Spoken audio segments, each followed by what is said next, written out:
Olá,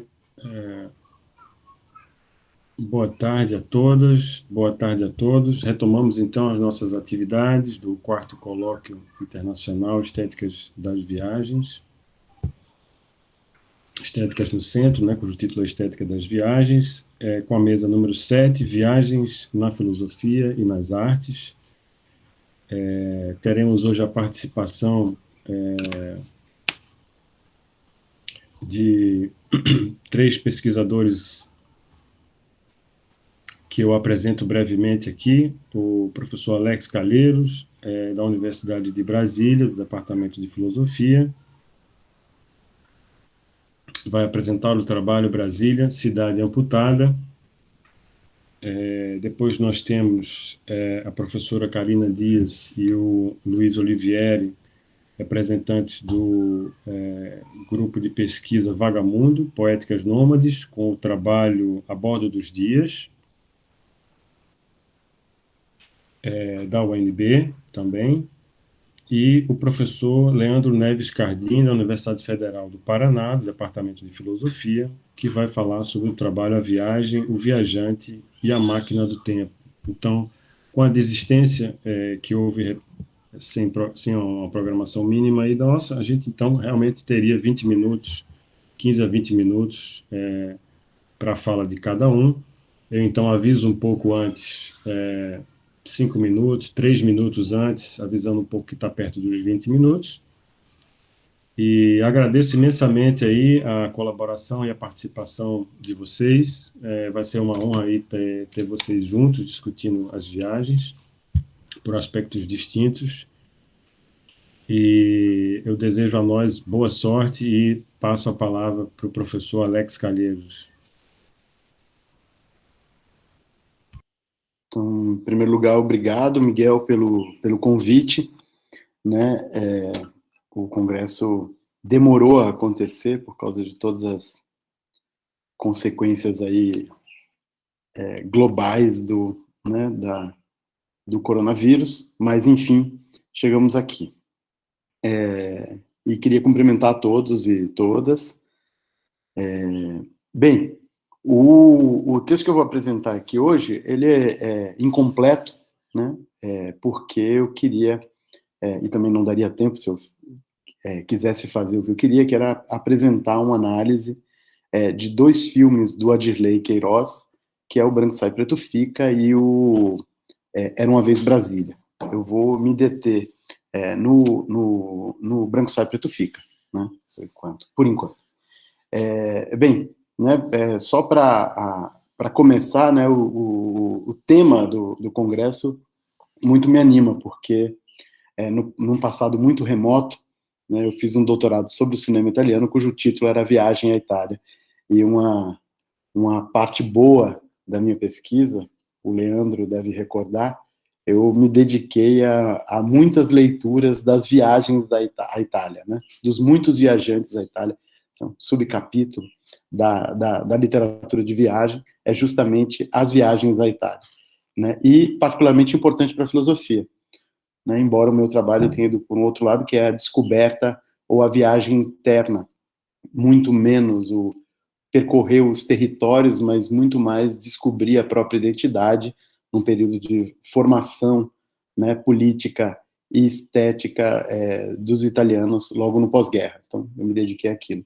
E no ano passado, eu e um professor da agronomia e mais alguns professores da arquitetura demos um curso de verão sobre a descoberta do sertão lá na Chapada, e a minha parte do curso foi justamente o Euclides da Cunha e o Guimarães Rosa, exatamente levando em conta essa tópica da viagem.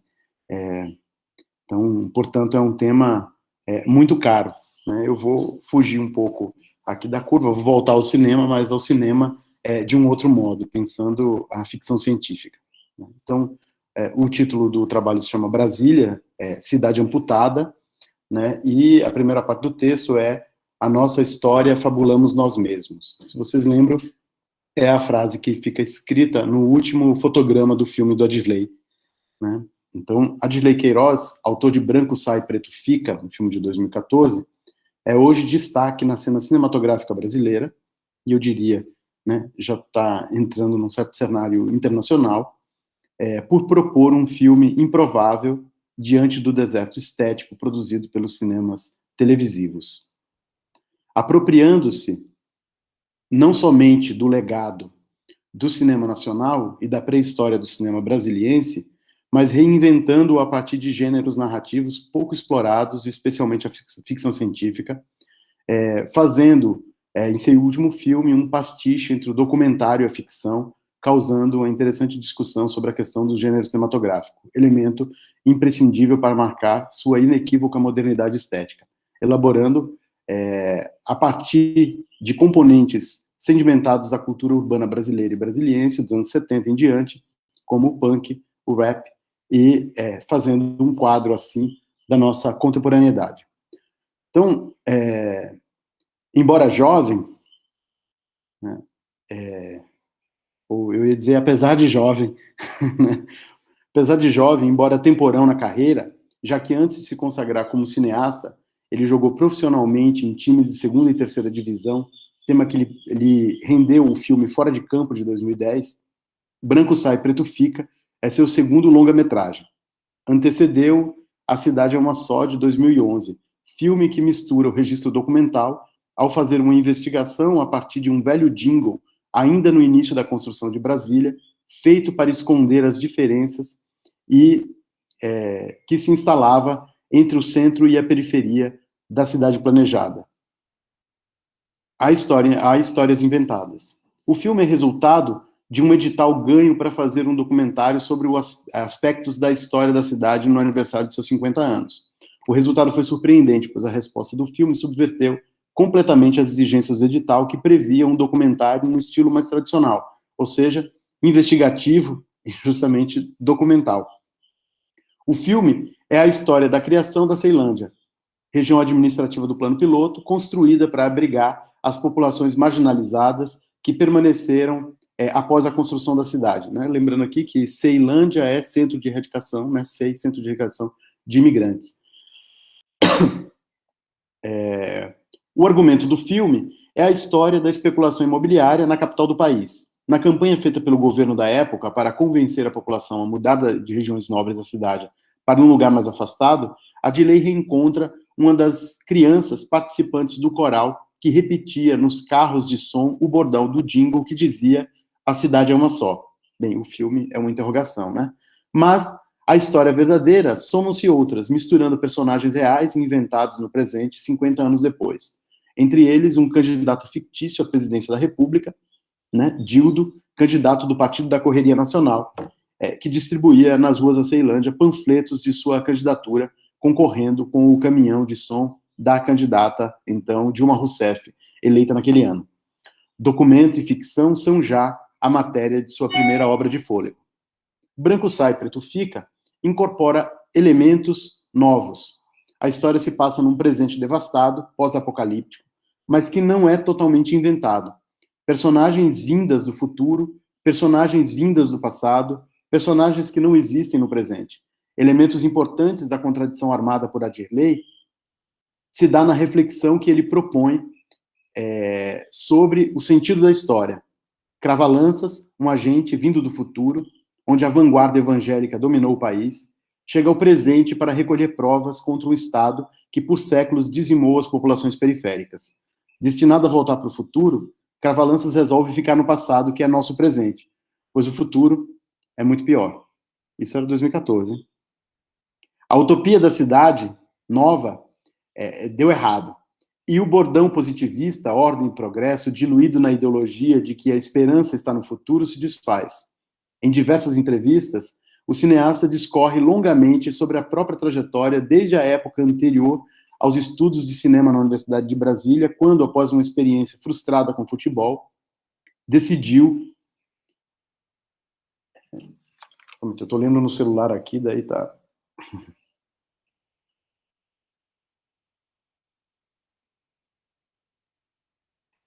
Quando, após uma experiência frustrada no futebol, decidiu pelo curso de matemática. Na universidade, aquela da capital do país, cheia dos filhos da alta burguesia da cidade, Adirley sente de novo a experiência de exclusão. A exclusão de estar no mundo no qual ele claramente não pertencia, mas com o qual ele sentia a necessidade de dialogar. A Dirley não fazia parte daquele mundo, e aquele mundo também não fazia parte do seu mundo. Essa história poderia se resolver de modo mais usual, pela assimilação do jovem da periferia ao mundo burguês.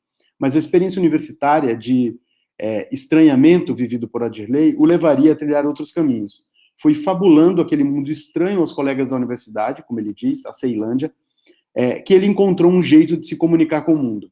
De certo modo, foi também o jeito que Adirley criou para que aquele mundo protegido se comunicasse com o seu entorno. Foi justamente a partir da própria experiência de exclusão social e cultural que o apartheid, representado em seus filmes, ganhou forma.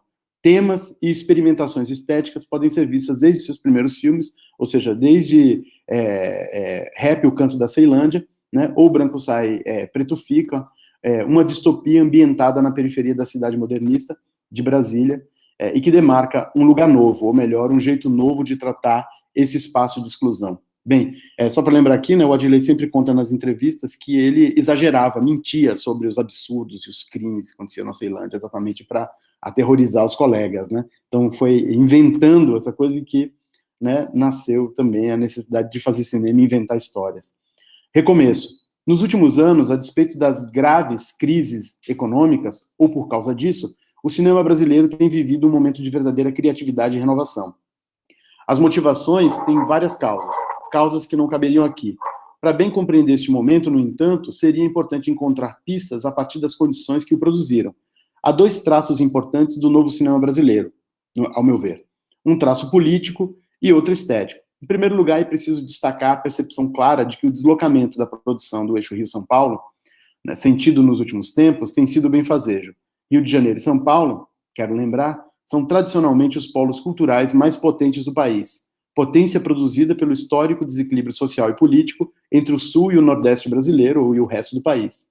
Importa notar que, a despeito da sabida potência econômica e dos notáveis investimentos, desde o chamado cinema da retomada, alcunha problemática, né, mas que fez história por algum tempo, no debate nacional em finais dos anos 90 e início dos anos 2000, quando o cinema nacional deu sinais de sua profissionalização. Cidade de Deus foi um filme emblemático desse momento.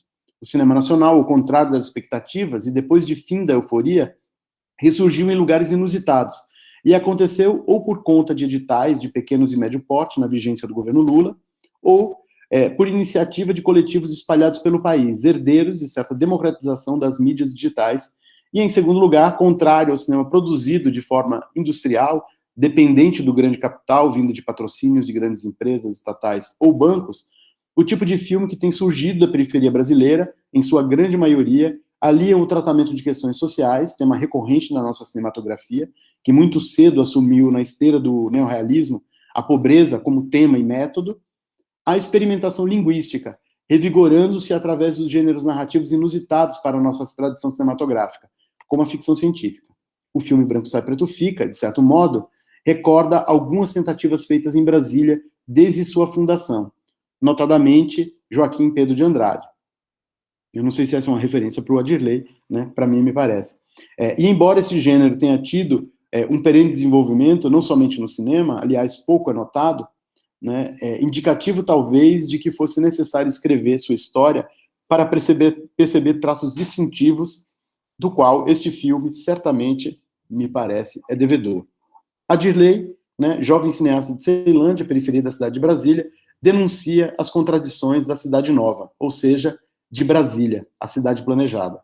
Contradições de uma cidade nova é também o título de um documentário de Joaquim Pedro de Andrade, com roteiro de Jean-Claude Benadet, material de pesquisa para um filme de ficção não realizado que se chamaria Os Monstros.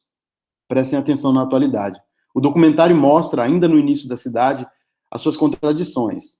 Em oposição à cidade limpa e planejada, vê-se o cinturão de pobreza que se criava ao seu redor.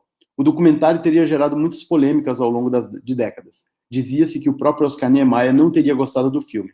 Fato recentemente refutado, pois o arquiteto escreveu uma carta ao Correio Brasiliense nas vésperas da sua estreia no Festival de Cinema de Brasília, manifestando seu apoio ao filme. Mas, no roteiro do filme Os Monstros, né, que seria o filme baseado nos estudos feitos no Brasília Contradições da Cidade Nova, Brasília seria uma cidade sitiada. Ninguém entrava e ninguém saía. Havia um vírus se espalhando pela cidade e não se sabia ainda ao certo se tal vírus era letal ou que danos traria à população. Jornalistas internacionais corriam para suas fronteiras em busca de informações. Afinal, no tempo da sua inauguração, Brasília era assunto internacional. A população estava em pânico. O medo se instalara na burguesia, que pensava que o mal certamente vinha da periferia. Ninguém entrava nos apartamentos, ninguém poderia sair. No final, descobre-se que o vírus que se espalhava tornava as pessoas dóceis ao trabalho. Os militares, então, resolvem disseminá-lo pelo país. A modernidade estava chegando. No Future. O ponto de partida do filme, digo, Branco Sai, Preto Fica, é uma tópica dos filmes de ficção científica, onde um agente vem do futuro para o presente, 2014, com a missão de recolher provas contra o Estado brasileiro por ter dizimado populações periféricas. A notícia do futuro é bastante conhecida no presente. Jogando com a ficção e a realidade, o mote para o desenvolvimento da narrativa é um fato inventado, ocorrido na década de 80. O lugar da memória evocado para pôr em discussão o fato do extermínio de populações inteiras é uma danceteria conhecida por Quarentão, lugar frequentado por jovens negros que utilizavam aquele lugar como ponto de socialização. O fato, conhecido nas páginas dos jornais, inventado, né? O Adirley apresentou para o edital a invenção desse fato. Ele ganhou o edital, acho que teve até problemas depois, porque era um edital para fazer um documentário, e ele inventou os fatos e fez um documentário em cima de fatos inventados, né? Então, eu acho que o júri criou problema, uma questão já resolvida para o cinema desde os anos 30, né? Então, você vê o caso do nosso atraso. O fato conhecido nas páginas dos jornais e na memória da população conta que a polícia, num gesto arbitrário, como sempre são os gestos da polícia brasileira, retira os brancos do lugar e promove um verdadeiro genocídio, matando e aleijando negros. Ora, um suposto sobrevivente, Marquinhos, amante dos passos inspirados na música negra americana e no street dance, sobrevivente revive o trauma mantendo no ar uma rádio pirata em que músicas são tocadas e onde ele fala para um público que não conhecemos. Pouco importante, seus ouvintes são de qualquer época. Seus ouvintes somos nós. Mais tarde, ficamos sabendo que o núcleo administrativo de Brasília está sitiado, assim como no filme de Joaquim Pedro, de roteiro de Jean-Claude. Para entrar, é preciso possuir um passaporte especial. De fato, nas cidades capitalistas, o acesso ao espaço é restrito e a cidade nem é de todos e nem é uma só. Outro elemento que nos chama a atenção é que as personagens são todas amputadas, resquícios do incidente na danceteria. Essas personagens traficam pernas mecânicas e clandestinamente tramam uma vingança contra a sociedade que as excluiu. A vingança virá através de uma bomba sonora que junta sons produzidos na periferia e que será levada ao plano piloto, centro da cidade de Brasília. Ao mesmo tempo, seu núcleo administrativo e lugar de residência da classe dominante. Assim, a partir do recurso da ficção científica, inspirado por um lado numa antiga tradição do cinema brasiliense, os monstros, mas também na cena punk, muito forte em Brasília no final dos anos 70 e início dos anos 80, época da adolescência do autor, Adirley reconstrói uma estética inusitada para o cinema brasileiro, acostumado ao documentário sociológico ou ao drama burguês. Nesse sentido, ele não cansa de repetir nas entrevistas que concede que foi justamente a partir do conhecimento desse mundo estranho à cidade de Brasília que ele tomou consciência de seu verdadeiro pertencimento, de seu lugar. A história tem um território. A história pode ser real ou inventada, mas o que interessa mesmo é a demarcação de um território que, como bem diz o título de seu primeiro filme, em tom de dúvida, mas com muita certeza, que aquele espaço é espaço de confronto, demarcação, espaço identitário. Branco Sai, Preto Fica, ambientado numa paisagem periférica, introduz o tema, até certo ponto recorrente no nosso cinema, da exclusão, do racismo, da segregação social, mas agora numa representação atípica, a ficção científica. A mistura inusitada, questões sociais urgentes e a ficção científica, produzem resultados que o tornam um caso ainda mais particular no universo já diferenciado do cinema brasileiro contemporâneo. Branco Sai, Preto Fica é um filme político, embora se possa ainda dizer, coerente com certos autores e experiências pioneiras, ainda desde a época da fundação da cidade, no início dos anos 60, o cinema de Adirley é cheio de tradição e, ao mesmo tempo, muito atual, local e internacional. A novidade, no caso de Branco Sai, Preto Fica, está na combinação de uma experimentação linguística que subverte o gênero cinematográfico da ficção científica, né? Ponta de lança da indústria cinematográfica americana, levando em conta a questão do subdesenvolvimento econômico, político, cultural, como já havia frisado Paulo Emílio Salles Gomes em Cinema, uma trajetória do subdesenvolvimento.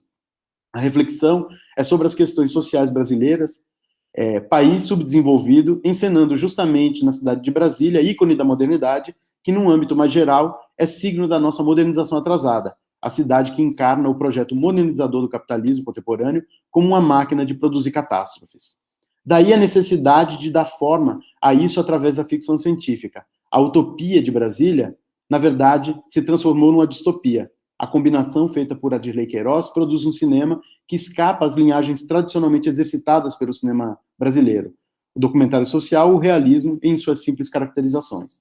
Assim como as personagens que ressignificam sua condição de sujeitos sociais, física e socialmente mutiladas, em resistência violenta contra os símbolos da dominação identificados na capital política do país, também o gênero e a linguagem de seu cinema ousa, valendo-se de alguma forma da impossibilidade, marcada pela condição subdesenvolvida do cinema nacional, ao se realizar segundo um modelo estándar do cinema americano, desconstruindo e tornando-se, assim, instrumento crítico, tanto do modo de produção do cinema comercial, quanto do modo de fabular a nossa experiência social.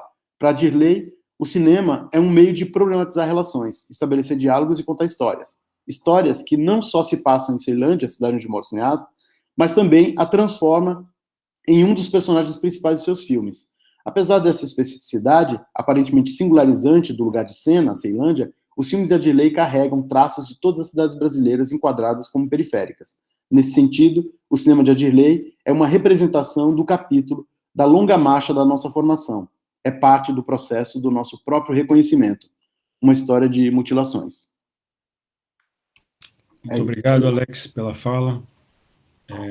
Muito precisa, pontual aí no nosso tempo. Eu passo a palavra agora para a professora Carina Dias e peço para o Vitor Hugo se preparar, porque depois da Carina, então, ele entra na mesa, acabou de entrar na nossa sala.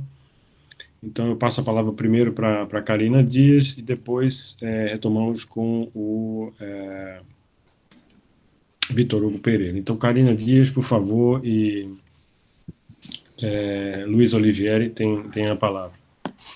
Muito obrigada, Miguel. Boa tarde a todos. Aí, um prazer estar aqui com vocês nessa tarde de hoje e ver, né, a alegria de ver o congresso se realizando, o colóquio, e eu acho que muito dentro da viagem também, né, uma grande viagem a gente espera, né, uma expectativa para que ela se realize, talvez já comece por aí, e a gente fica muito feliz quando ela se realiza, então eu entendo esse colóquio como um percurso também, assim, né.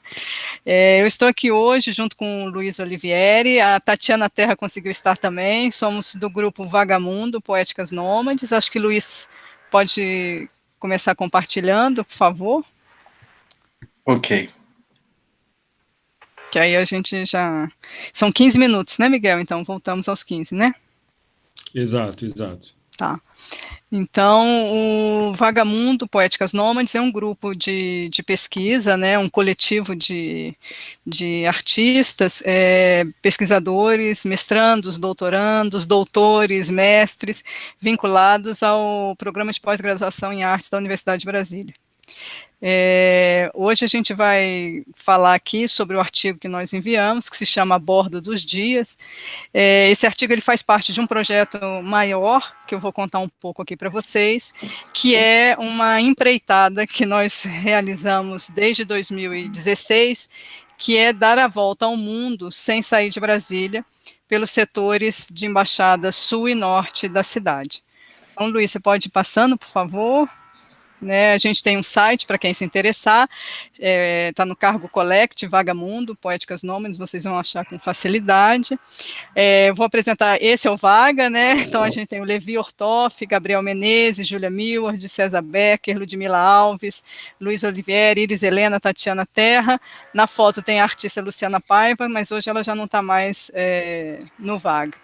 E eu aí quase colocando a bandeira na cabeça do Luiz nessa foto. Pode passar, Luiz, por favor. Pode passar, quer dizer, vou explicar um pouco o Vaga. O nosso interesse é trabalhar com, assim, quais são as relações que a gente vai estabelecendo com a paisagem da nossa cidade, com o espaço mais próximo, aquele espaço de uma proximidade extrema, né, essa proximidade que coloca a gente num tempo da rotina e da repetição. Como é que a gente mantém o espírito viajante na rotina mais absoluta e absurda, vamos dizer assim. Então, algumas coordenadas regem a nossa pesquisa, né? A noção de horizonte, ter a viagem como um método, entender que a gente pratica os lugares e que são vários os modos de imaginar esse lugar, né? Que os espaços são sempre vastos, né? A proximidade extrema é um vasto mundo, e os lugares têm espessuras variáveis, vamos dizer assim. Nós trabalhamos com 3 coordenadas elementares para as nossas ações e para as nossas pesquisas. Essas coordenadas são expedição, exposição e escrita. Então, tem sempre o deslocamento, tem sempre a produção prática dos trabalhos, cada um de nós trabalha individualmente e também trabalha coletivamente, né? Todas as nossas exposições têm trabalhos individuais e têm trabalhos realizados coletivamente, né? Então, o projeto, né, o A Bordo dos Dias faz parte, pode passar, Luiz, por favor, faz parte desse projeto maior, que é essa volta ao mundo, que realizada a partir de outubro de 2016, nós começamos a caminhar pelo setor de embaixada sul e norte, e ela continua porque a gente ainda está voltando, né, assim, a volta ao mundo, ela é uma revolta ao mundo também, como diz a Ludmila Alves, porque a exposição foi suspensa, a gente ganhou aquele edital do FAC de 2018, e a gente está aguardando a realização dessa exposição, que parece que vai acontecer em janeiro de 2022, e a gente tem essa produção da escrita,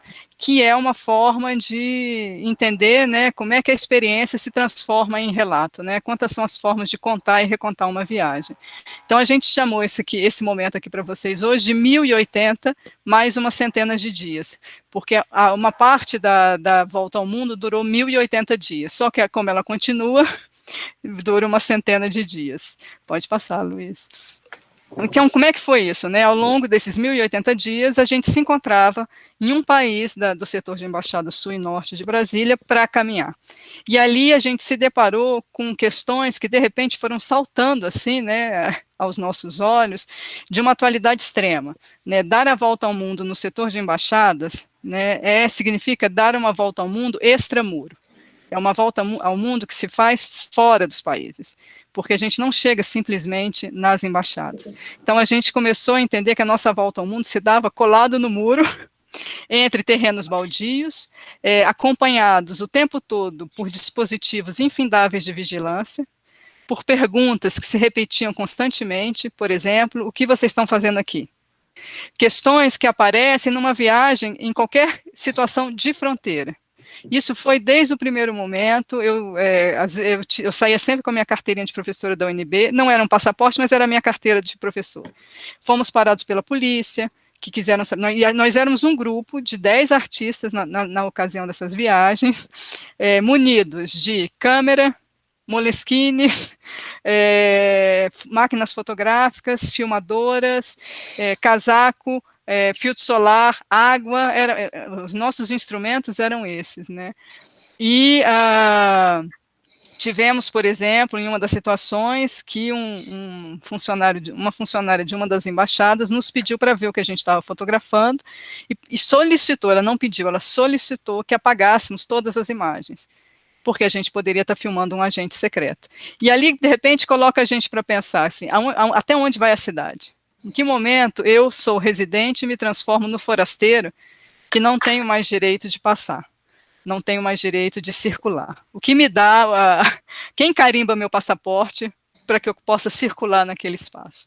Então, algumas dobradinhas que a gente pontuou aí se tornaram uma evidência, assim, assustadora. Então, é a relação entre o muro e a fronteira, a relação entre o estrangeiro e o residente, em que momento a gente virava estrangeiro na própria cidade, em que momento a gente reencontrava a cidade e falava, eu posso estar aqui. eu tenho o direito de circular aqui, né?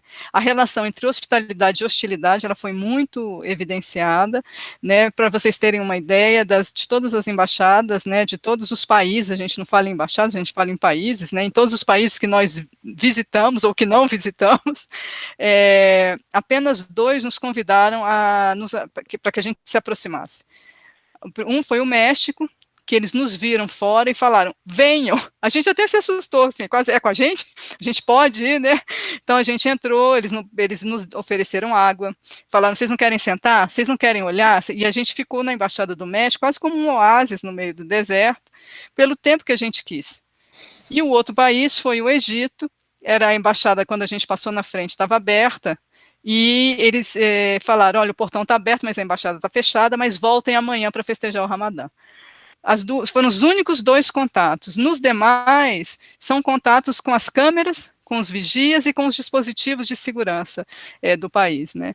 Então, você tem uma relação entre território e poder, porque uma embaixada em guerra tem um país em guerra tem uma embaixada em guerra, a guerra se sente nas embaixadas, por exemplo, o Iraque, né, na época, um país mais autoritário, a gente sente na embaixada, enfim, né, a embaixada dos Estados Unidos com os muros altos, por exemplo, eu estava fotografando um cone e de repente veio uma guarda e gentilmente falou, olha, vocês não podem olhar, eu vou mostrar para vocês o que vocês podem olhar.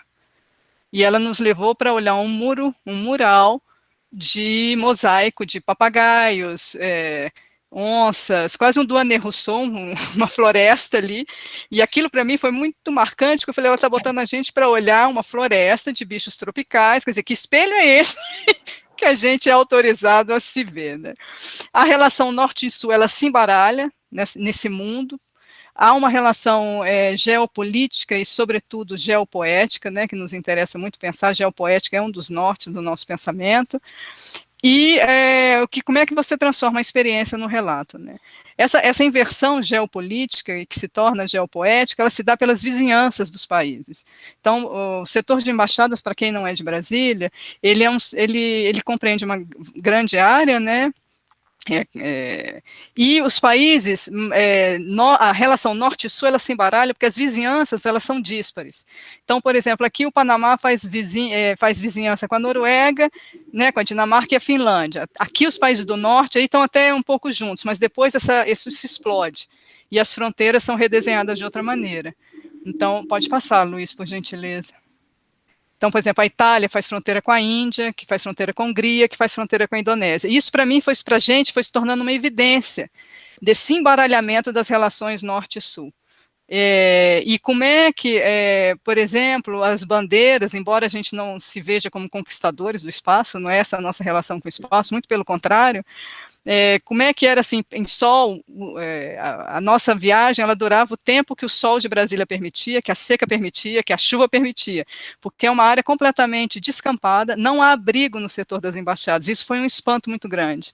A gente está, de fato, a céu aberto, do lado de fora, se chove, não tem abrigo, se a seca está muito grande, não tem abrigo, se sua água acabou, não tem abrigo, não tem banheiro, não tem nada. Então, isso foi delimitando muito. Então, tinham caminhadas, por exemplo, que duravam 3 horas, tinham caminhadas que duravam 2, que era quase como uma travessia do Saara, né? E, pode passar, Luiz, eu fui, como cada um de nós vai desenvolvendo o próprio trabalho e o trabalho coletivo, o meu se revelou uma cartografia na medida em que essas vizinhanças foram aparecendo, e eu estou construindo 2 globos, um terrestre e um celeste, a partir dessas relações de vizinhança. Então, esse é o nosso mapa, os países que nós visitamos, né, não está detalhado aqui porque não dá tempo, e ele é um mapa que ele se compõe do nosso caminho e do mapa da cidade onde se localizam essas embaixadas, né, e o lago sempre no meio, o lago sempre acompanhando a gente, né. Pode passar, Luiz. E cada um de nós saiu munido com os diários de bordo, né, anotando. Então, esse aqui eu vou passar alguns trechos do meu diário de bordo, que isso, numa exposição que já teve, que a gente considerou a parte 1, que foi na Galeria Decorators, aqui em Brasília, que se chamou 1080 Dias, parte 1, a gente juntou os diários de bordo e nós construímos uma espécie de mapa com esses diários de bordo, né. Então, no meu caso, uma das anotações é essa: marcamos de sair da França, começamos a andar. Pode passar. Esse é um exemplo para vocês terem uma noção de como a gente caminhava entre um muro e outro, e esse terreno vago entre as embaixadas, a gente começou a nomeá-lo de águas internacionais, porque ali a gente se sentia bem, ninguém ia perguntar, e a gente viu cenas muito divertidas ali. Por exemplo, uma vez um homem passou andando para trás, no setor de embaixadas norte tinha um cara que ficava andando de um lado para o outro, o mesmo cara subia e descia berrando. Você começa a ver as populações que estão ali, né, que estão à margem das embaixadas também. Então, pode passar, Luiz. Uma outra página do meu diário, quer dizer, na Guiné nos disseram que o Congo muda sem cessar de lugar. Estávamos atrás do Congo e chegamos em Barbados. O sol arde no Suriname. Pode passar, outro muro, e aí os muros também a gente começou a ficar atento aos muros, cada embaixada tem um muro, tem um arame, tem uma câmera, tem sabe, um fosso medieval, assim, a embaixada da Áustria tem um fosso, que eu falei, gente, isso é um castelo, que tem uma água que impede a gente de entrar, então você começa a ver a arquitetura, né, das coisas. Pode passar. Há países que parecem desaparecer, e outros que só encontramos no último instante. Na seca, quer dizer, a maneira como, isso é o César Becker, um artista integrante do grupo, como é que a gente conseguia se protegendo do sol, né, então é quase como uma experiência de deserto, né, e aí a gente foi chegando a algumas conclusões, né, que a gente inventaram uma língua nômade, uma moeda nômade, uma embaixada nômade, uma bandeira vaga. E aí a gente foi começando a experimentar coletivamente esses espaços. Então fizemos uma medida vaga e uma marcha vaga, que a gente vai mostrar rapidinho para vocês, que num terreno, nessas águas internacionais que nós nomeamos, a gente começou a fazer essas experiências e a gente resolveu caminhar junto, 10 pessoas caminhando junto, sem se soltar, e deu origem a esse trabalho que a gente chama de marcha vaga.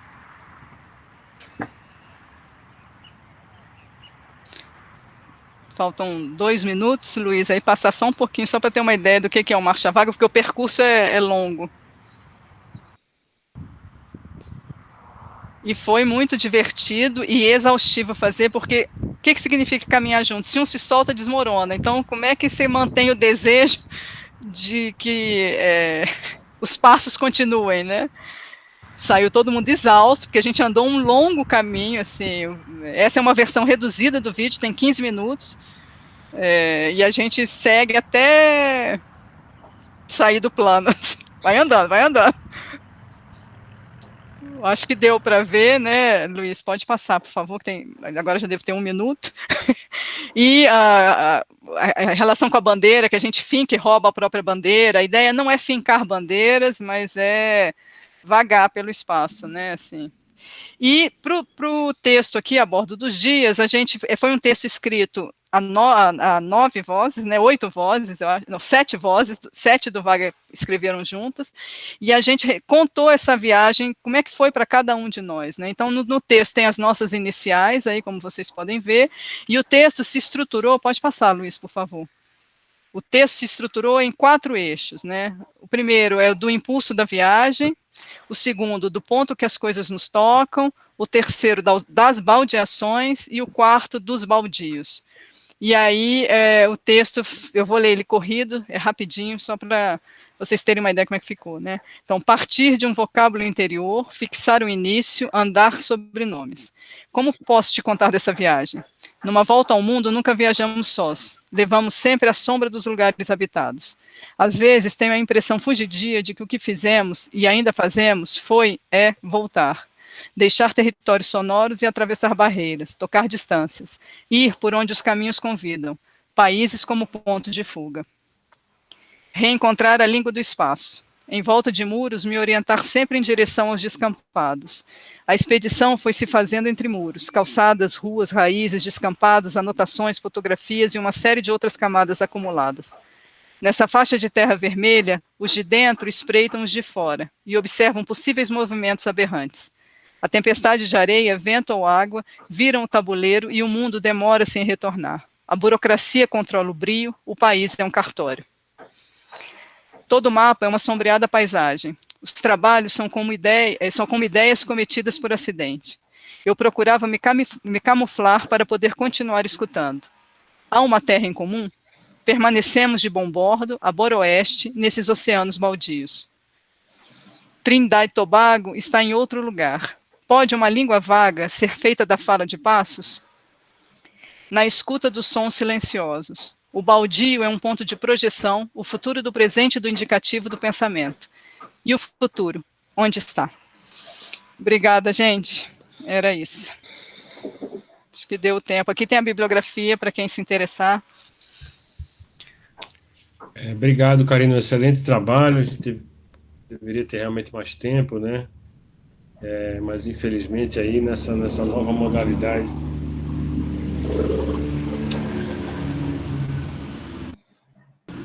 Nessa nova modalidade aí online, a gente teve que encurtar um pouco, mas deu para ter uma ideia. Eu acho que a gente vai ter um espaço ainda para discussão. Eu queria passar a palavra, então, para o Vitor Hugo Pereira, da UNB, que vai apresentar o trabalho I Went into the Little Boat I Had Crafted with Wood and Tears. I rowed it to the True Horizon, beyond the Gate of My Fears. O binômio Escrita Memória em Voyage to Alpha Centauri, de Michael David O'Brien. Por favor, Vitor, você teria, então, aí 15 minutos. Ok, pessoal, boa tarde a todos e a todas. Eu sou o Vitor, eu sou doutorando aqui na UNB. Aqui, enfim, no pós-lit, né, literatura. Faço a qualificação agora em agosto. Então, a minha pesquisa é em cima da obra literária de um canadense, que ainda é pouco conhecido aqui no Brasil, que é o Michael David O'Brien, não é? A tese que eu estou escrevendo não é exatamente em cima do romance, né, que eu vou apresentar aqui na minha comunicação. Porém, como é um autor que ainda não foi pesquisado no Brasil, então eu tive que comprar, né, todos os livros dele.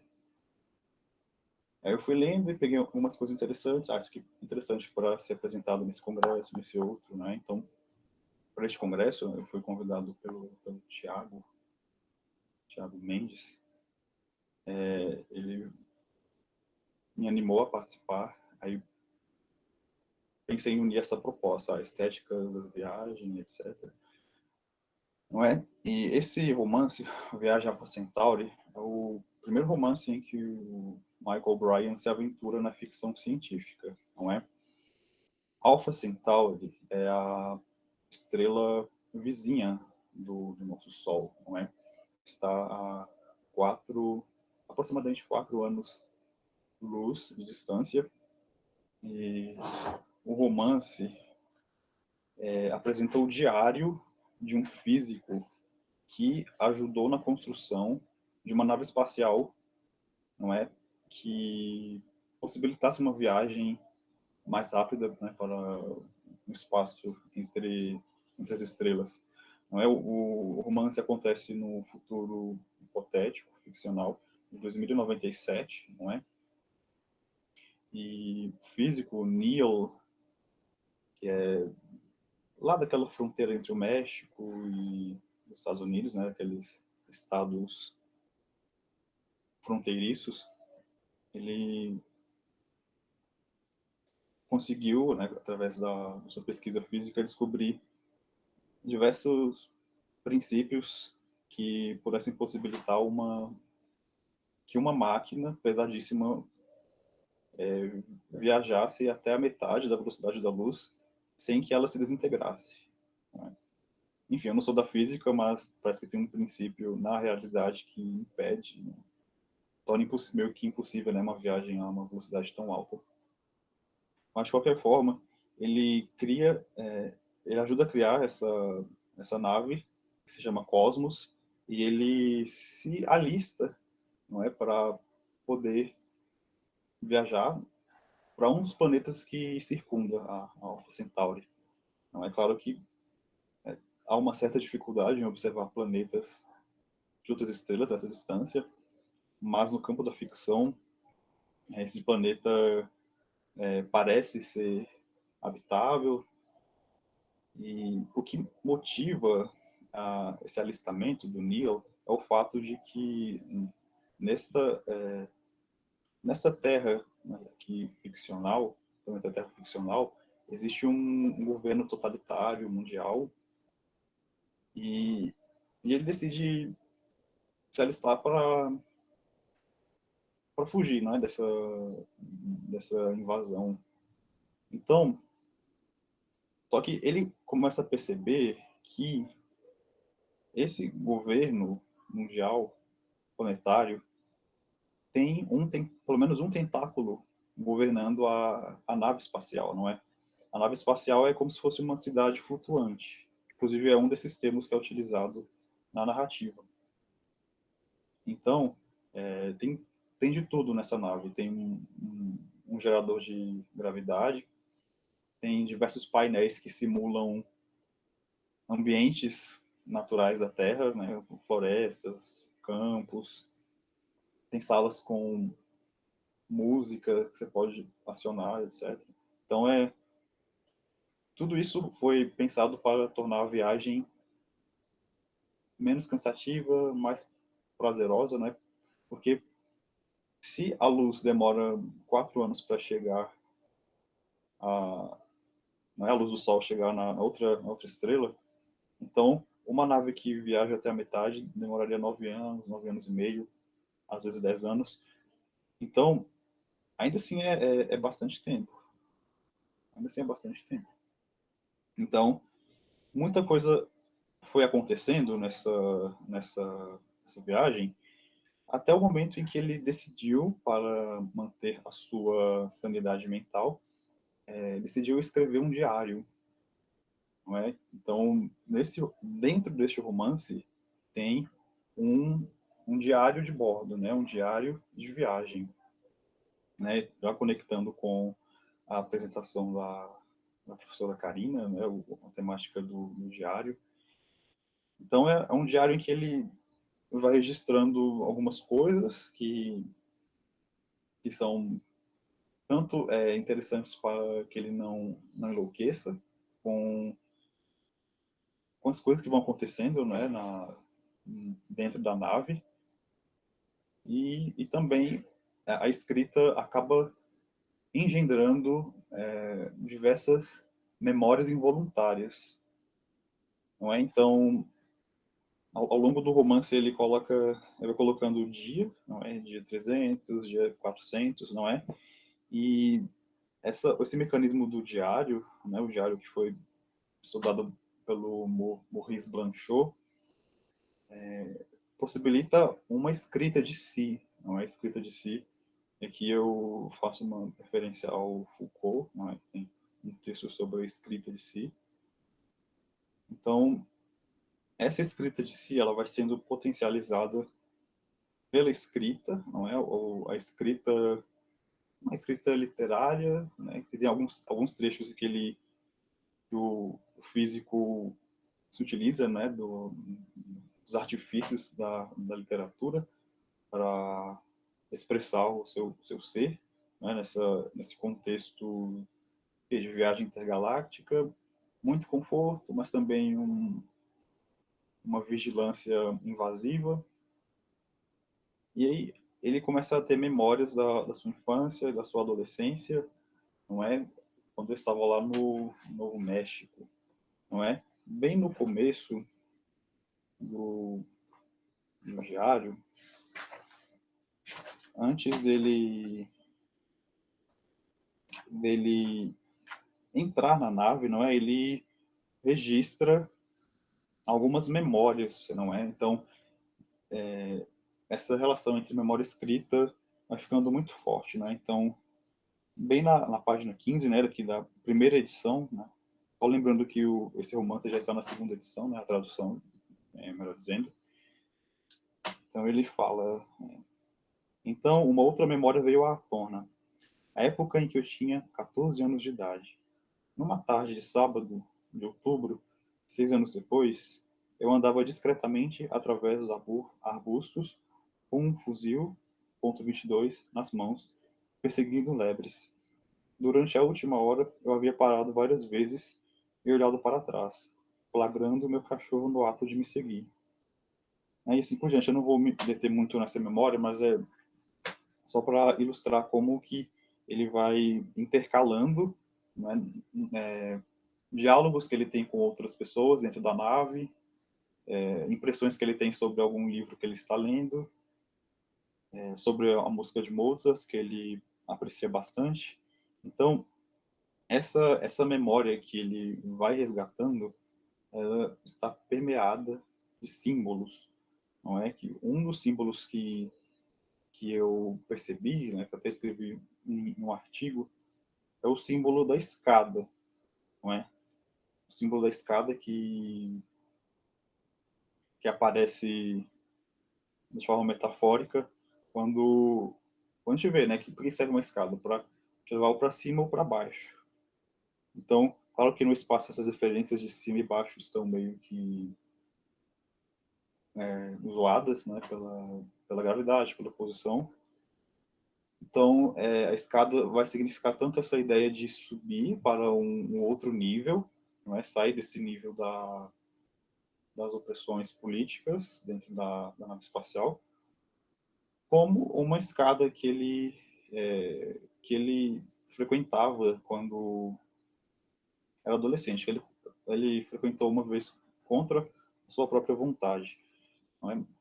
Eu não sei, perdi aqui a noção de tempo, mas eu vou passar aqui numa outra memória que ele retrata da sua infância marcada pela pobreza. Mas 5 minutos, obrigado, professor Miguel. Então, lá no dia 1552, ele fala lá, agora uma memória inesperada de minha infância. E antes disso, né, no dia 1550, ele estava falando de um acidente que ele sofreu quando ele estava caçando lebres lá no deserto, foi picado por uma cobra, e isso danificou os nervos do calcanhar, então ele anda mancando. Então, no dia 1552, ele fala, na manhã de meu 5º aniversário, nosso carro quebrou e meu pai não tinha dinheiro suficiente para pagar um guincho ou um mecânico. Eu observei o olhar preocupado de minha mãe, ansiosa por causa do falecimento de seus planos de comprar artigos de festa em Las Cruces. E também fiquei preocupado. Olhei para a face estoica de meu pai e me senti repentinamente confortado por sua confiança, que poderia ser autêntica. Ele sorriu para mim, então me levantou e me colocou sobre seus ombros, onde sentei com as pernas abertas, caindo sobre seu peito, e minhas mãos apertando sua testa com força.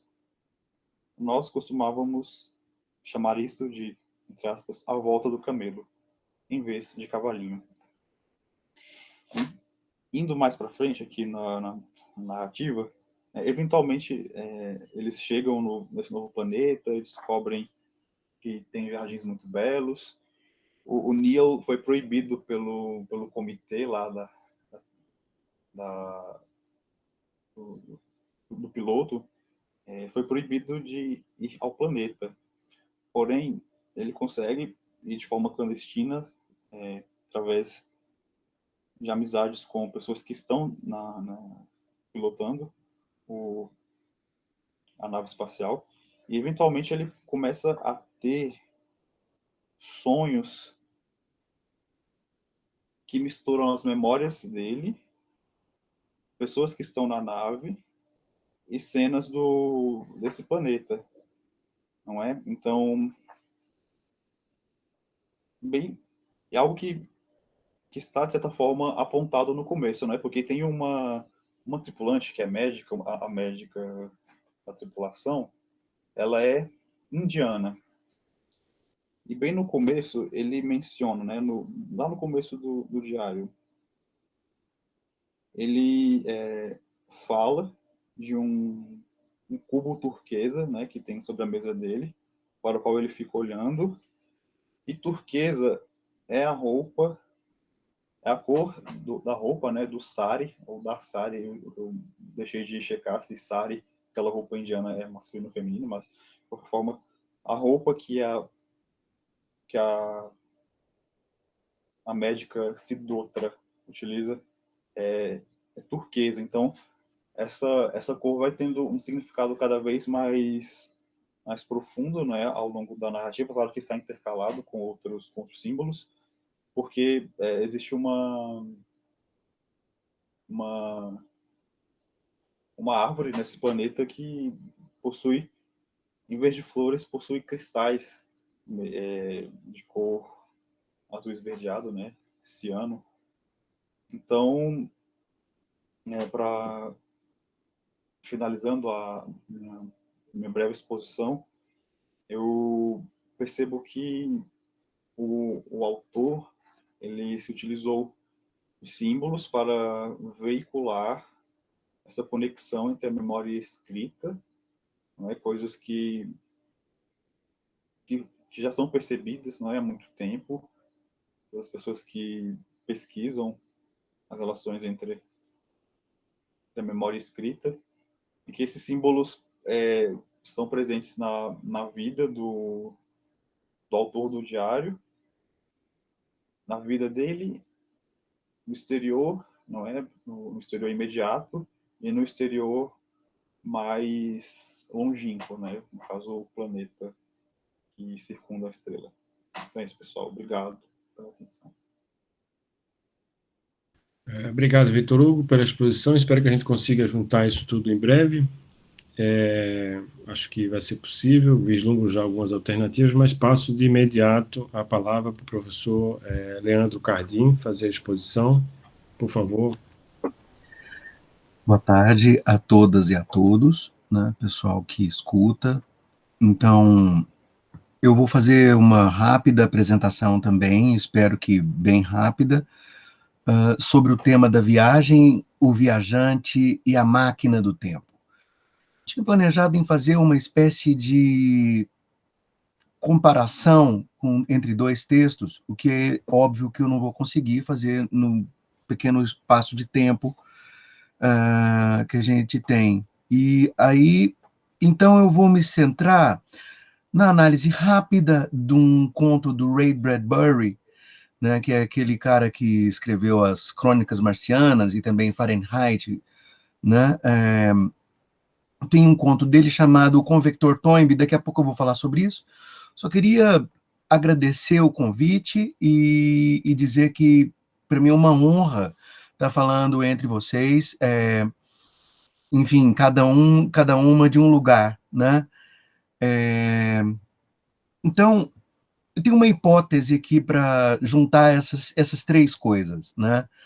A máquina, o viajante e a viagem. Para entender isso, é preciso, então, verificar alguns efeitos éticos e políticos que é possível extrair dessas viagens no tempo. Tá? Não vou falar sobre a viagem no tempo segundo a ficção científica, que isso é muito grande, né? De todos os tempos e idades, o homem fez viagem no tempo, né? Com substância, com mediação, sem mediação, enfim, a máquina do tempo é uma inovação do H.G. Wells, né? Enfim, o objetivo da minha apresentação era fazer um contraste entre o texto dele, A Máquina do Tempo, e esse conto do Ray Bradbury, mas não vou fazer isso. Eu só vou apontar para coisas bem elementares e rápidas, assim, que me possam fazer entrar no texto do Bradbury. Queria dizer que a ficção científica é uma espécie de gênero literário, tá? Em que o racional explica o sobrenatural e o racional que explica o sobrenatural é uma criação humana. O prodígio da ficção científica estando no seu modo singular de conectar aquilo que é inexplicável racionalmente com uma explicação ficcional de caráter científico.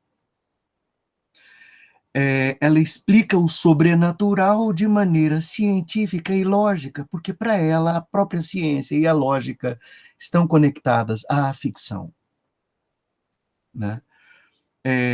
Queria só observar 2, 3 coisinhas antes de entrar na análise do texto, que é verdade, então, que vamos supor que, para usar as palavras de um crítico francês que chama Michel Butor, ele diz que a ficção científica é um prodigioso instrumento de libertação.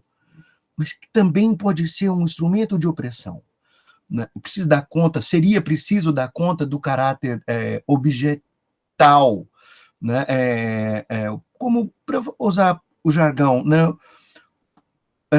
Indústria cultural, né? Aí entra algumas ideias do Benjamin, para o qual todo monumento de cultura, estou meio que parafraseando o Benjamin, ele diz, como o seu processo de transmissão é monumento de barbárie, né? Para falar da questão da opressão. Né? Eu queria apenas usar esse gatilho que está armado para desenvolver um lado contrário dessa proposta, que sob o efeito da crítica, a barbárie, então, deve ser avaliada e ultrapassada, ela deve se tornar cultura na proporção exata do trabalho crítico.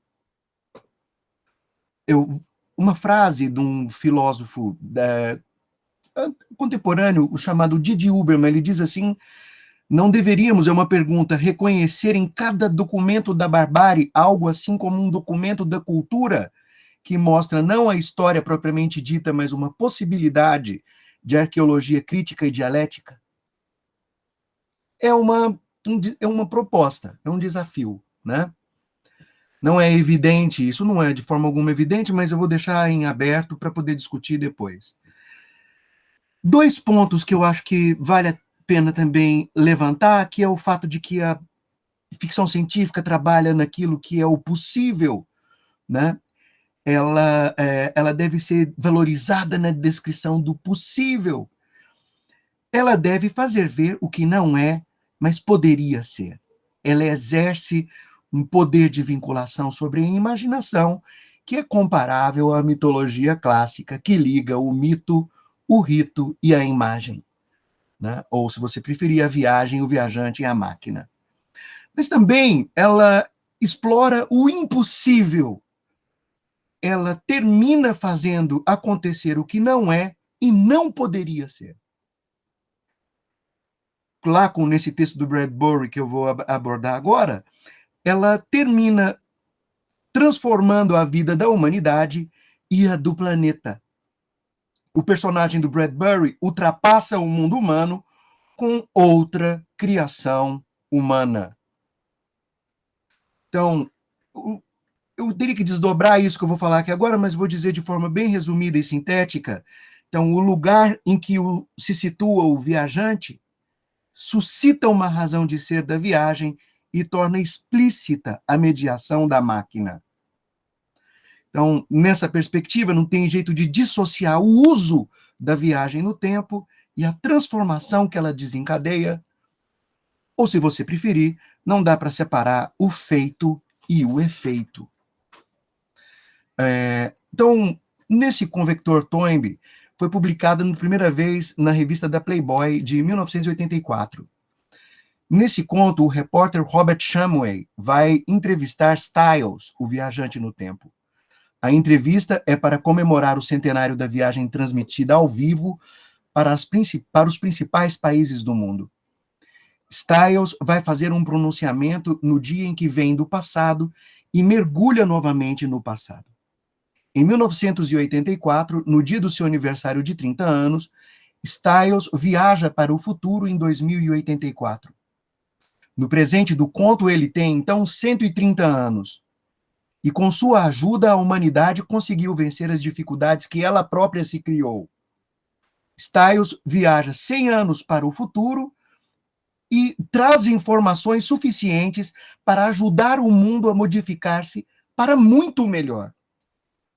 Com as provas que ele traz das transformações no mundo no futuro, provas que ele mesmo teve oportunidade de registrar, os governos de toda a Terra reconstroem cidades, melhoram aldeias, despoluem os rios e os lagos, limpam o ar, salvam os golfinhos e as baleias.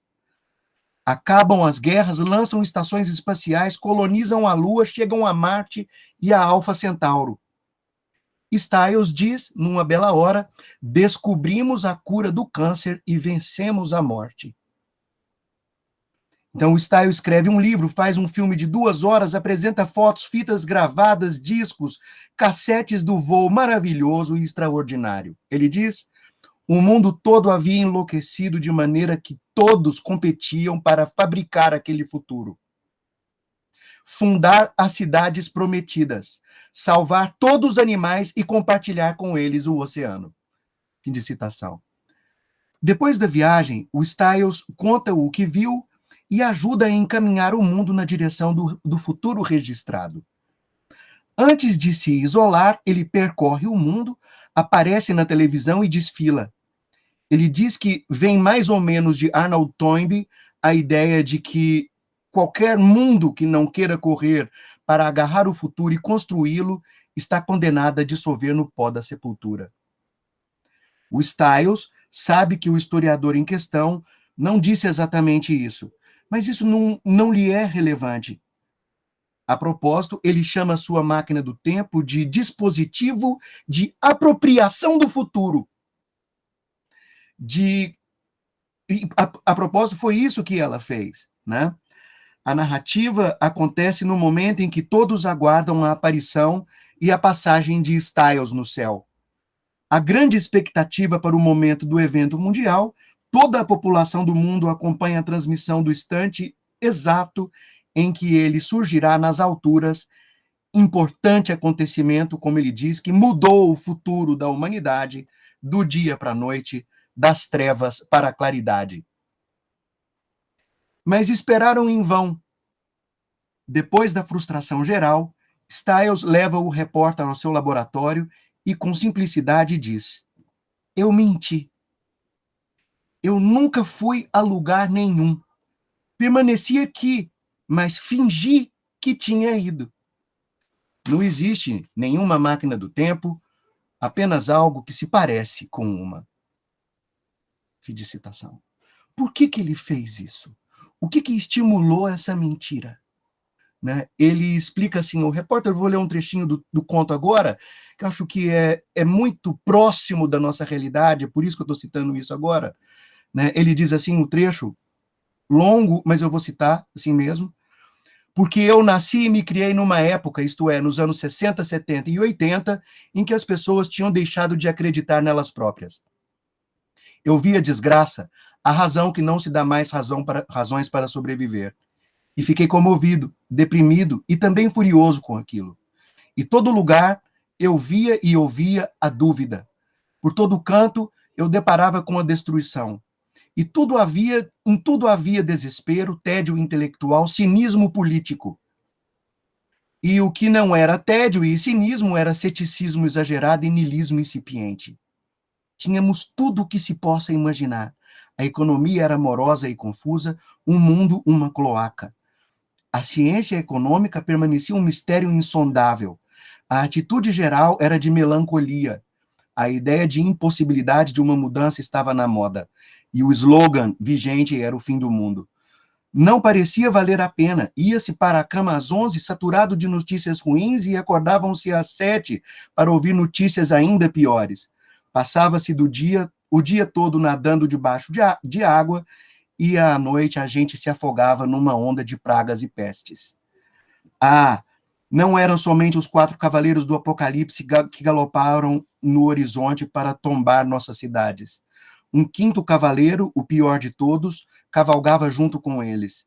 O desespero, envolto na mortalha negra da derrota, apregoando somente a repetição dos desastres já passados, dos fracassos do presente e das covardias do futuro.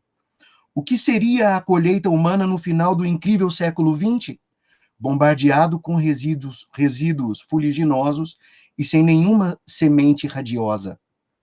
A Lua tinha sido esquecida, bem como as paisagens vermelhas de Marte, o grande olho de Júpiter, os maravilhosos anéis de Saturno. Nós não aceitávamos consolo. Chorávamos na tumba dos nossos filhos, mas éramos nós aquelas crianças enterradas. Fim da citação. Tá?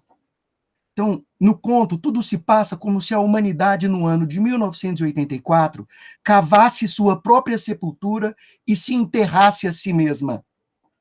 O Styles encontra em seu presente algo parecido com o que o viajante do tempo, do Wells, encontra no futuro extremo, em 802.721. Né? Se eu fizesse esse contraste, ia parecer um pouco mais gritante isso. Né? No futuro, as pessoas cavam suas próprias sepulturas, mas elas mesmas que se enterram. Né? A situação de alguém que chora a sua própria morte e a morte de todo o resto. Ele diz ao repórter que se fazia a seguinte pergunta: como salvar meus amigos, minha cidade, meu estado, minha terra, o mundo inteiro da obsessão apocalíptica? Onde ele encontra o remédio para o fim do mundo? Ele extrai a força para a mudança lá da sua biblioteca. Ele diz: bem, foi na minha biblioteca, numa noite muito tarde, que minha mão, procurando nas suas prateleiras, tocou finalmente um livro antigo e admirado de H.G. Wells.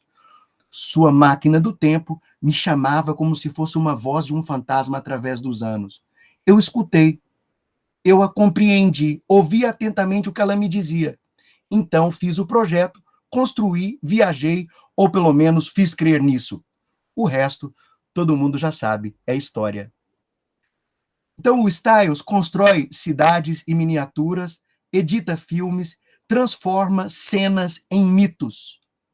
Ele não falsifica o passado, ele usa o passado como matéria mínima para a fabricação do seu futuro. Nas cenas finais do conto, o repórter já tem toda a declaração do viajante.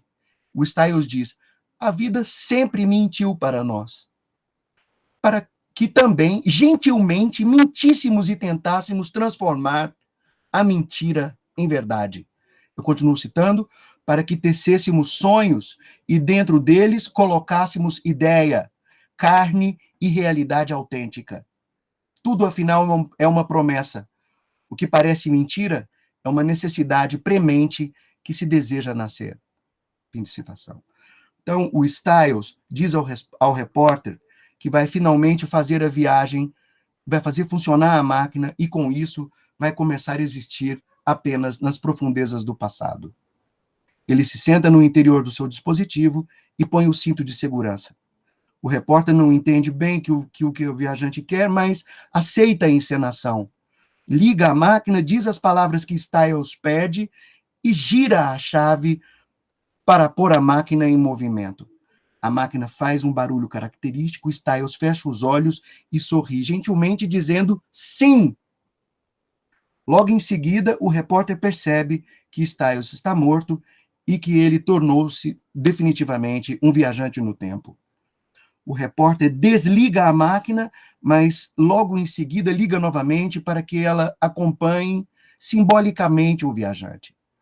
Depois, o repórter chora um pouco, deixa a máquina ligada e vai embora com as provas. Antes de entrar no elevador, ele joga as provas num incinerador de lixo. E o seu alívio é grande. O repórter volta do interior de um elevador que o leva para um mundo perplexo, um mundo que o espera. O elevador lança o repórter ao encontro, como ele diz, de um continente radioso, uma terra futura, um maravilhoso mundo sobrevivente, aquele mundo que, com uma mentira, ele criou. Vou concluir agora. Então, 1984 seria interessante fazer uma comparação com aquele livro do George Orwell, né? Então, o presente do Bradbury e do Styles equivale ao futuro do livro do George Orwell, que ainda serve para nós como uma metáfora para o nosso mundo, né?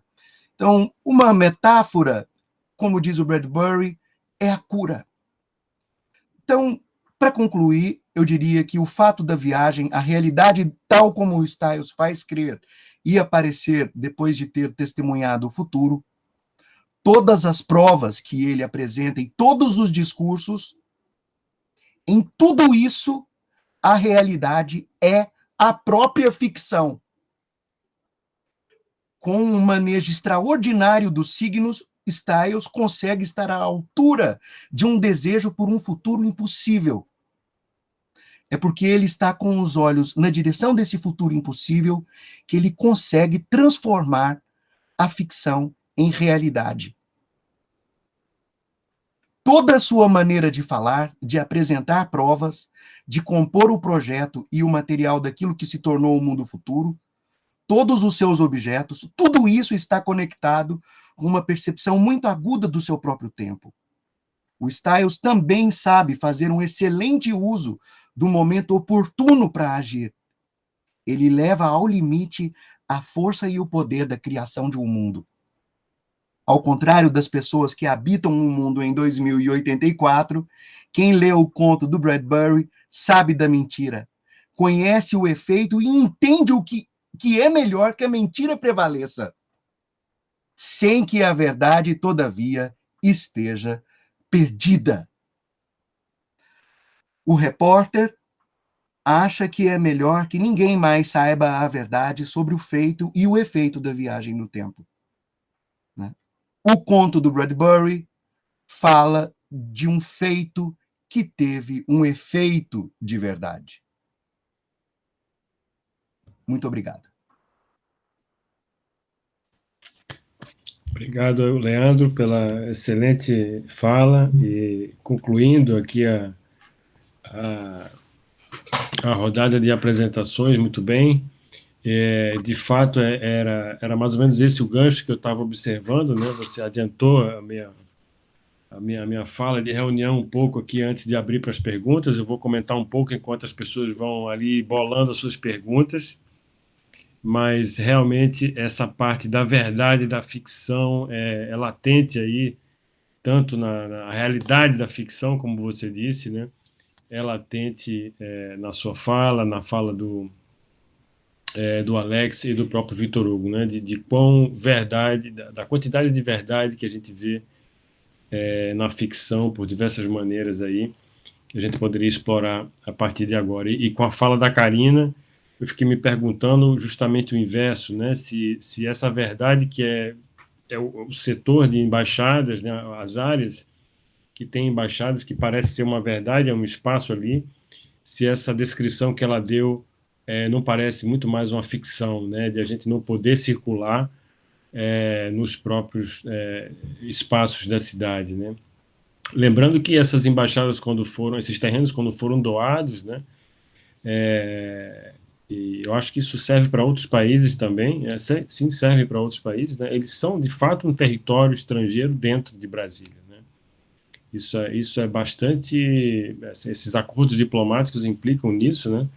E geram essas situações quase que ficcional, né, de você ser abordado, né, como se fosse uma fronteira, de fato, no meio da cidade, né, uma fronteira de países, né.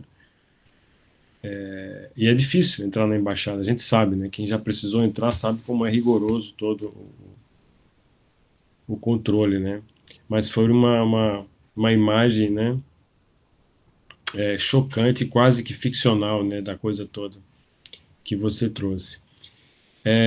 Deixa eu ver aqui se tem já perguntas. Eu acho que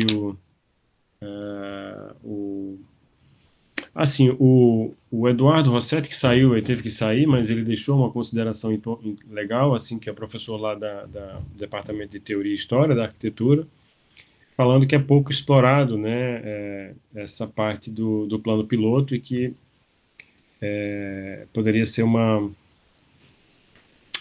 maneira de interlocução, inclusive, com a arquitetura, essa pesquisa que você tem feito, Karina. E aí, o Pedro pergunta para o Alex o seguinte: gostaria de ouvir suas considerações acerca da resistência dos personagens do filme Branco Sai, Preto Fica. Como você entende o fato de que a resposta deles vem por meio de uma bomba sonora? Lembrando aí que o Pedro é um estudioso do som e dos ruídos em Brasília. Eu poderia começar essa questão com o Alex. Será que o Alex está aqui?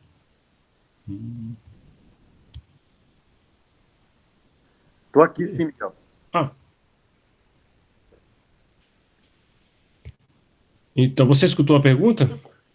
Podia repetir de novo? Posso. É bom eu fazer a pergunta, gente, embora ela esteja no chat, porque depois fica gravado e o chat some, né? Então, Alex, gostaria de ouvir suas considerações acerca da resistência dos personagens do filme Branco Sai, Preto Fica, e como você entende o fato de que a resposta deles, né, no caso dessa resistência, vem por meio de uma bomba sonora. Por que uma bomba sonora? Eu acho que a pergunta do Pedro vai muito por aí, né? Eu acho a resistência, eu vou começar pela resposta final, né? A resistência vinda dessa bomba sonora, eu acho que o Adirley, pelas conversas que eu tive, assim, ele imaginava de fato construir uma maquete e destruir, né, o plano piloto, né, como nos filmes, naqueles filmes, não sei se vocês lembram dos anos 70, os filmes japoneses, né, que tinha né, aquelas lutas, né? Inclusive, no Brasília, no último filme, né, isso já é bem um pouco mais explícito, né? Você aparece aquelas personagens já treinando para uma luta, etc. Então, ele imaginava isso, né? Ou seja, em que você teria uma batalha, etc. Claro que para um cinema subdesenvolvido, esse tipo de solução técnica é muito mais difícil. Eu acho que a bomba sonora tem uma série de coisas, né, interessantes, porque tem o plano piloto é essa bolha, né, esse lugar higiênico, né, com essas grandes extensões, né, silenciosa, né? Eu moro na colina, então silêncio absurdo aqui, né? E essa hipermeabilidade à periferia, né? O que vem da periferia, né? E daí o abuso do Adirley em usar sons kits, né? Que aparece a todo momento, aquelas conversas de feira, música de feira, essa coisa das rádios noturnas, né? E daí a gente poderia, não sei, poderia viajar, né? Nesse sentido de pensar toda a tradição musical de sons que vem da periferia, né? O próprio rock e etc. Né? Então, eu acho que primeiro é isso, uma resistência sonora é também um confronto de falas, né, de modos de dizer a cidade. Eu acho que tem uma disputa narrativa, né, de narrativa sobre Brasília, né? Essa, digamos assim, essa do plano piloto, essa voz né, das elites, digamos assim, e esse som, né, barulhento, com ruídos, kit, às vezes, etc., que quer invadir a cidade e a cidade não deixa, né? Então, eu acho que é isso, né? Um pouco. E sobre a resistência, como foi a pergunta, como é que esses personagens resistem? Tem uma coisa da estética do Adirley que é muito legal, né? Que é essa coisa da gambiarra, né? Ou seja, esses personagens resistem, ou seja, mutiladas, mas elas vão traficar pernas mecânicas, braços mecânicos, etc. Então tem toda uma coisa, toda uma estética, né, na própria sala do Marquinhos ali, né, daqueles, né, os computadores, os restos, né, as carcaças ali, tudo, esse mundo da periferia quase, né, tópico Blade Runner, né, em que você tem esses restos tecnológicos, etc. Então tudo é feito um pouco a partir disso, né, a própria decodificação ali, quando tira o chip das pernas mecânicas, que não podem ser traficadas. Então, acho que a resistência primeiro vem por essa ideia de gambiarra, né? Essa ideia de reconstruir as coisas pelo excesso que a modernidade produz, né? Então, e eu acho que com relação à resistência ao som tem um pouco a ver com isso, né? Eu diria metaforicamente que é uma disputa de narrativa sobre a cidade, e daí você tem a inclusão, ou seja, aquilo que vai fazer implodir, digamos assim, é essa interferência, essa introdução de outros modos de dizer a cidade, né? Como o próprio Adirley está fazendo com o gênero do cinema, subvertendo o gênero do cinema. Não sei se eu respondi.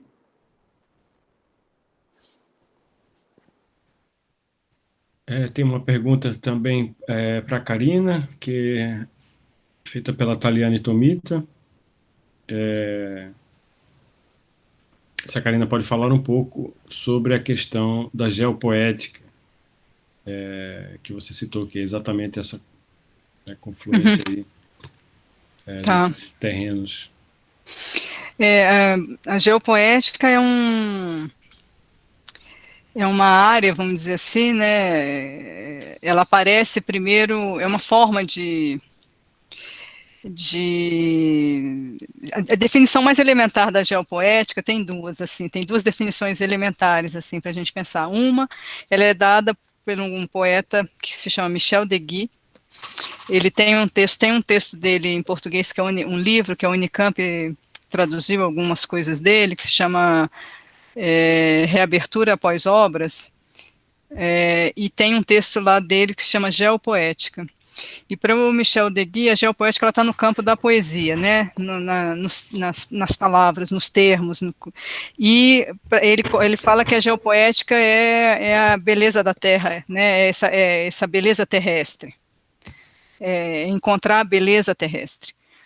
E a gente tem um outro poeta, e ele é filósofo também, enfim, que se chama Kenneth White, é um escocês, mas que fez a carreira dele toda na França, que para ele desenvolveu o conceito de geopoética, ele desenvolveu uma teoria de geopoética, sobre a geopoética. E para ele, uma das definições elementares, assim, a geopoética começa com um corpo movendo-se no espaço.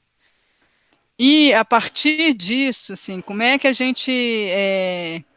Aí ele tem uma série de termos para pensar, né, a geopoética. Por exemplo, o que é uma topologia mental, uma finisterra do espírito.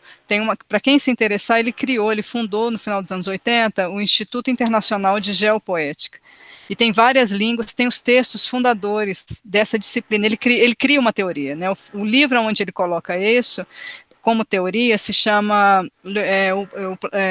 O Platô do Albatroz. É um livro onde ele expõe essa teoria, enfim, vem da tese dele de doutorado e tal. O que é esse espaço nômade? Então, a geopoética é uma forma de estar no mundo, né, estabelecendo uma relação sensível com os espaços, vamos dizer assim. Então, aliando a poesia, as artes, a filosofia. A ideia do Kenneth White é realmente propor uma outra forma de relação com o mundo que não seja da ordem que ele fala do mundo do capital, né, vamos dizer assim, mas que privilegie uma relação sensível, uma relação poética, né? E ele entende a poética como uma dinâmica do pensamento também, né? Então é uma confluência de áreas e essa abordagem da geopoética é uma abordagem que, se há um corpo que se move no espaço, o Kenneth White ele coloca a viagem no centro do interesse dele, porque ele é um viajante desde sempre. Ele escreve viajando, ele escreve sobre o movimento desse corpo no espaço. Então, assim, como é que a gente encontra o mundo, né? E para mim, como eu estudo os dois, tanto o Michel Deguy quanto o Kenneth White, quer dizer, talvez como que a gente se movendo no espaço, né? Tendo essa viagem como método, a gente reencontra a beleza da Terra, né? E eu sempre acho, assim, que a beleza, ela é um direito. Nós temos direito à beleza. Nós temos direito de estar sensivelmente no mundo e não só tributários de relações práticas e normativas. Então, eu acho que o projeto das embaixadas, ele é geopoético dentro de uma estrutura geopolítica que ela é cambiante também, porque o mundo se configura dessa forma aqui em Brasília.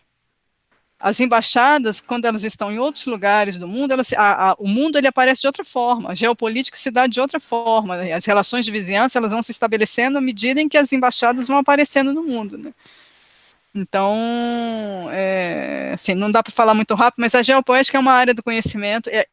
O Kenneth White propõe uma teoria, né? Ele tem muitos livros, né, poucos traduzidos em português, mas no Instituto, de novo, eu volto ao Instituto Internacional de Geopoética, vocês encontram os textos fundamentais que ele chama. E é muito bonito, porque é realmente um esforço de reencontrar a Terra, assim, pelas palavras e pelo deslocamento também, pela viagem, enfim. Não sei se eu respondi, mas é mais ou menos isso. Muito interessante, Karina. Bastante interessante. Eu queria abrir, então, para mais perguntas, caso outras pessoas tenham interesse. Podem levantar a mão e eu vou separando um pouco para ir entrando, né? Acho que a Taliana Tomita, de repente, pode falar um pouco. Peço para Só ser queria breve, agradecer. Taliana. Só queria agradecer, ela respondeu sim. Queria dar um retorno para ela. Obrigada, Karina. Nada. Bom, pegando esse gancho aí, enquanto o pessoal vai tomando coragem para te falar um pouco, abrir a câmera, a gente tem um tempinho ainda, eu acho que a gente pode ir até mais uns 20 minutos, acho que dá certo. Então, se vocês tiverem perguntas, pessoal, vamos explorar aí os palestrantes, né, descobrir coisas, né. Eu achei muito interessante, Karina, essa sua fala, né, sobre o direito à beleza, né, que nós temos o direito, né, à beleza no sentido dessa condição de presença sensível no mundo, né, esse reencontro com a Terra. Isso apareceu um pouco nas mesas na mesa que eu tive presente ontem, que era dedicada ao lugar e paisagem, apareceu justamente essa questão, né? E eu me pergunto, né, e essa pergunta agora vai para o Leandro e para o Vitor Hugo, será que é esse o ponto, por exemplo, esse direito à beleza, será que é isso que sobrou para a ficção científica? Eu pergunto assim, porque do ponto de vista da história da ficção científica, a gente tem sempre, ou em algumas situações, como relativamente comum, né, esse futuro distópico, né, que é para orientar o presente. Né, um futuro distópico que é um alerta para a gente se guiar melhor no presente, né? E você falou bastante sobre isso, Leandro. E o texto que o Vitor Hugo apresentou é sobre isso, justamente como é que o Neo resolve, então, partir nessa nave, né? Deixando para trás esse mundo, digamos, que se tornou totalitário, completamente distópico, né? Então, eu me pergunto, se o presente se torna distópico efetivamente, né? Qual seria o lugar da ficção científica, né? Porque, às vezes, a ficção, ela vai pensando nessa realidade distópica, ela traz isso como um alerta para o presente, mas o presente praticamente já se tornou uma realidade distópica, né? Então, essa pergunta que eu queria fazer para vocês, qual seria o papel, se poderia ser o mesmo ainda, né, da ficção científica na atualidade, né? Então, essa seria para o Vitor e para o Leandro, por favor. Obrigado, Miguel, pela pergunta. Na verdade, eu vou dizer bem assim o que eu acredito. Eu acho que o lugar da ficção científica, que é um pouco o modelo da ação do Styles, pegando um link antes de eu responder com a fala da Karina, né, ela falou, o futuro onde está? Ela falou, anotei isso, não sei se foi exatamente assim, aonde está o futuro? No futuro da necessidade, ou seja, daquilo que não vai mudar, o futuro todo mundo sabe onde é que está. Vai dar ruim. A gente costuma falar, né? Por quê? Porque se você deixar simplesmente correr como está, nada vai ser diferente, né?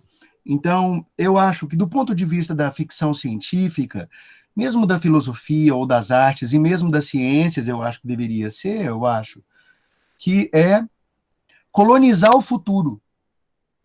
Ou seja, você veja a ideia do Bradbury, é que ele inventou um futuro maravilhoso, um futuro diferente do que aquele que a necessidade traria.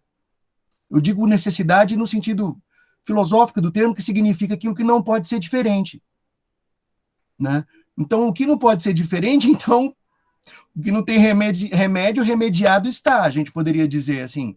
Mas não vem ao caso isso para a ficção científica, porque ela aposta na colonização desse futuro.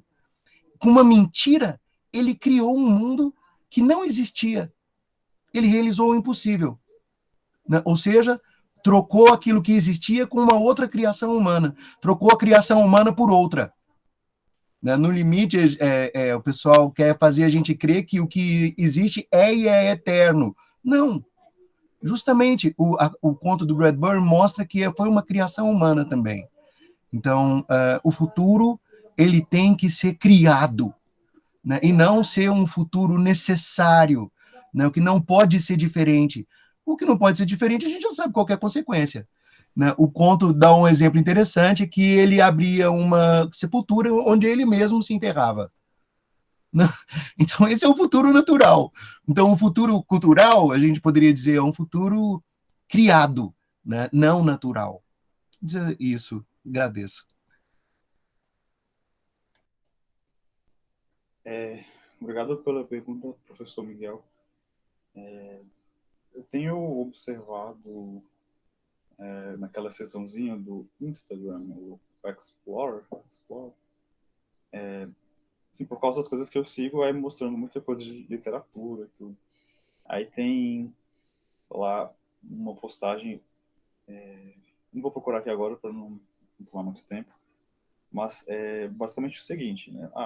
Tem esses livros que, em vez de estarem na prateleira de ficção científica, deveriam estar na seção de manuais práticos, né? E esses livros são justamente o Admirável Mundo Novo, né, do Huxley, o 1984, do Orwell, o próprio livro do Bradbury, o Fahrenheit 451, sempre me esqueço esses númerozinhos. Mas, de qualquer forma, esses livros têm um quê de profecia. Eu não sei como que as artes podem chegar a essas denúncias, não é? Antecipar o que pode vir a acontecer se a humanidade caminhar por esse caminho, não é? Então, lá no livro que eu expus brevemente na minha comunicação, o Neil encontra a nave, né, encontra um planeta que é habitável, porém, será que a humanidade que pretende ir para lá não é por causa da Terra? A Terra já foi tão exaurida, né, nesse futuro, no final desse século, tão exaurida, e o Sol pode ser que exploda, né? Tem essa previsão dos astrônomos. Será que a humanidade ia levar consigo a semente dos erros, né, que aconteceram em toda a história da humanidade? Então, esse questionamento, né, que o autor faz, não é, nas entrelinhas do romance.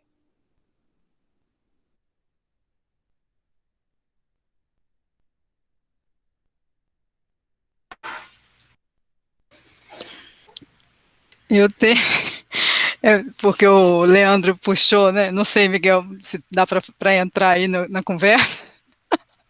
Se tem mais alguma pergunta, enfim, não sei. Mas é porque, né, você retomou a minha questão, né, e o futuro onde está, e eu tenho está no texto, vai sair, né, e me deu vontade, é uma passagem que eu escrevi para mim, respondendo a essa questão, entendeu? Sobre o futuro onde está. Não sei se ela é curta, me deu vontade de ler, mas também não sei se é porque eu não tenho ela na minha cabeça, se dá tempo, se não der também não tem problema, porque sai no texto. Eu posso pegar ela ali. Pode ler um pouco aí para a gente conversar um pouco. Tá, vou pegar ali, tá?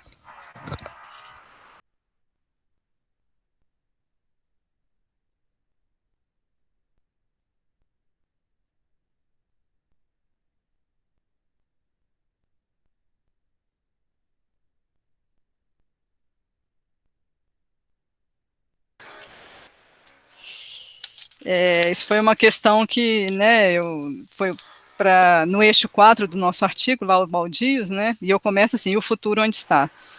Num terreno vago, em ações vagas, em uma pontuação vaga, em uma língua vaga, em ideias vagas, numa moeda vaga, em uma embaixada vaga, em uma bandeira vaga, em um tempo vaga, em uma pontuação vaga, em uma marcha vaga.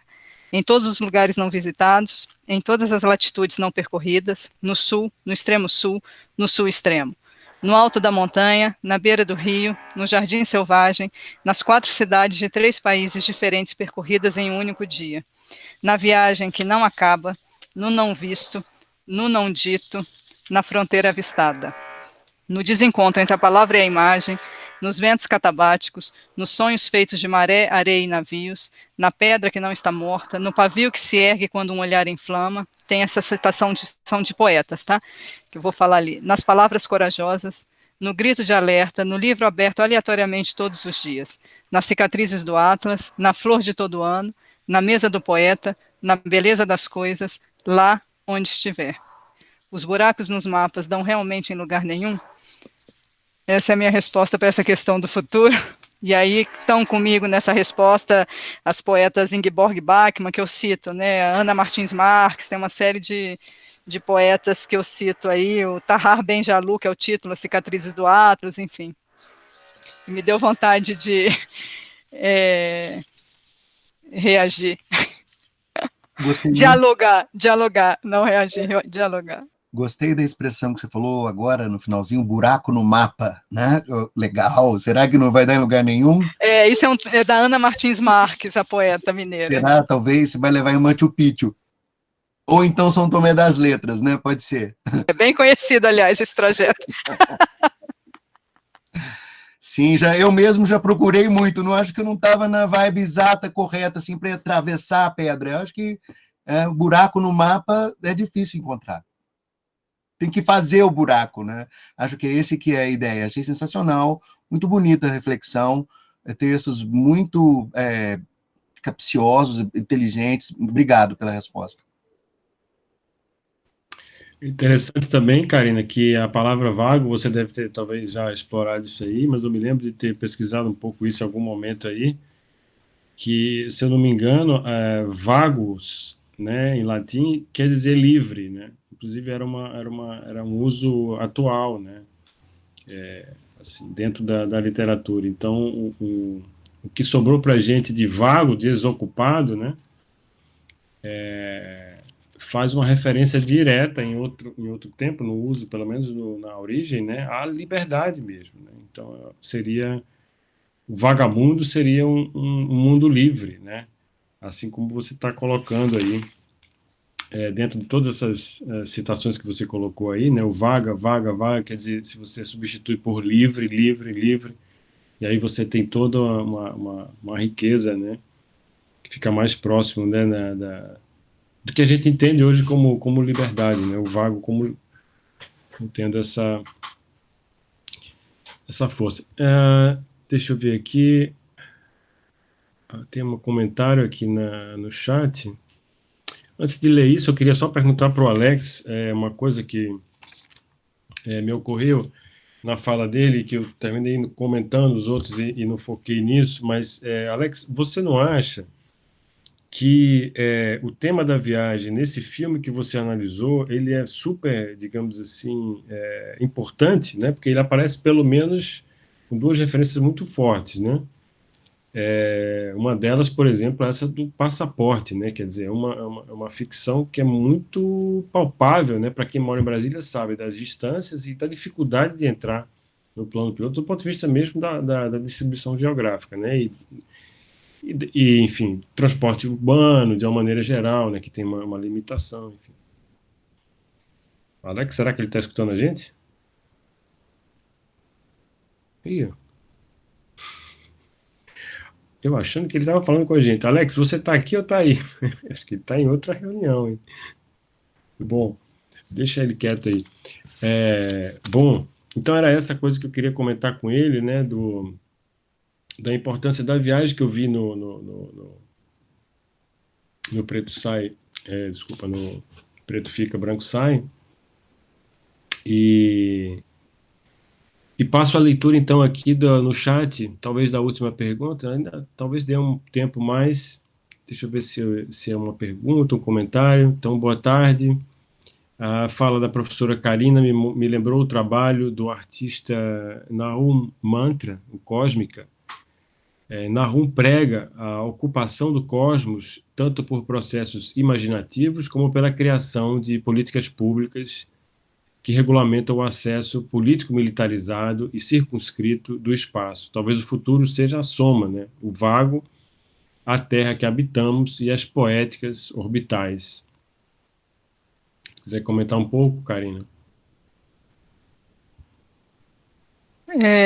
Eu vou ver o trabalho, não estou me lembrando aqui de cabeça, não, dele, mas eu acho que, a partir do que você está colocando aí, não sei, né, o que a gente tem, o que a gente conversou aqui, eu acho que a gente ou entende que a gente tem que ocupar outras margens, ou a gente vai literalmente, né, direto do muro. Então, e eu acho que a outra margem é realmente esse revolver. Tem um artista que eu gosto muito que se chama Robert Smithson, né, um artista americano da Land Art, já faleceu há muitos anos, em 73, e ele tem um texto que chama Sedimentos da Terra, onde ele fala do pensamento e da terra. Então, que o pensamento ele é a terra se movendo dentro da gente, né? Um pensamento que tem erosão, um pensamento que é lamacento, um pensamento que é deserto. E eu acho que, pensando no que você fala da terra, dessas poéticas orbitais, né? Eu acho que se há um campo, se falou muito em ficção aqui, né? Onde está a verdade? E talvez a arte, né, seja a verdade seja uma mentira poética, como bem disse uma artista, professora lá do Departamento de Artes Visuais, a Cecília Mori, que a tese dela foi sobre isso, né? A arte como uma cabine da mentira. E eu acho que, não sei, tem uma pista aí para a gente pensar, né? Talvez a verdade seja uma grande mentira poética.